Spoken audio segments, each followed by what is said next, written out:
স্বর্ণমহলের কথা বিভিন্ন রূপকথায় অনেকেই পড়েছেন, আবার সেই স্বপ্নপুরীকে কল্পনাতে এঁকেছেন কেউ কেউ। তবে অলীক এই ভাবনা সত্যি হয়ে ধরা দিয়েছে ছোট্ট দেশ ব্রুনাইয়ে। সেখানে রয়েছে স্বর্ণ দিয়ে মোড়ানো বিশাল এক রাজপ্রাসাদ।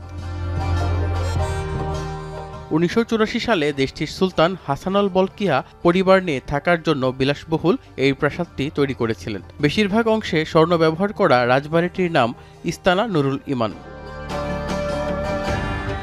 ব্রুনাইয়ের রাজধানী বন্দর সেরি বেগুয়ান থেকে কয়েক কিলোমিটার দূরেই এই প্রাসাদটির অবস্থান। বাড়িটি ২০ লাখ বর্গফুট এলাকা জুড়ে বিস্তৃত। তবে এটির আগাগোড়া স্বর্ণ দিয়ে মোড়ানো নয়। প্রাসাদের চূড়া ২২ ক্যারেটের পাশাপাশি কিছু সামগ্রী স্বর্ণ দিয়ে বানানো। বিলাসী এই প্রাসাদে ঘর রয়েছে ১,৭৮৮টি আর বাথরুম রয়েছে ২৫৭টি। ভোজনের জন্য এই প্রাসাদে আছে বিশাল কক্ষ, যেখানে একসঙ্গে ৫,০০০ অতিথি খাবার খেতে পারেন। ভেতরের মসজিদে একসঙ্গে নামাজ পড়তে পারেন ১,৫০০ মানুষ।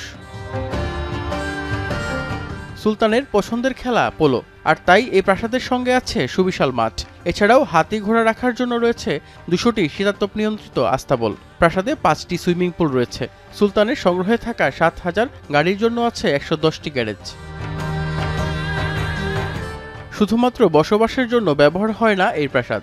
বিভিন্ন সরকারি কাজের পাশাপাশি প্রতি বছর বেশ কিছু রাষ্ট্রীয় অনুষ্ঠানেরও আয়োজন হয় এখানে।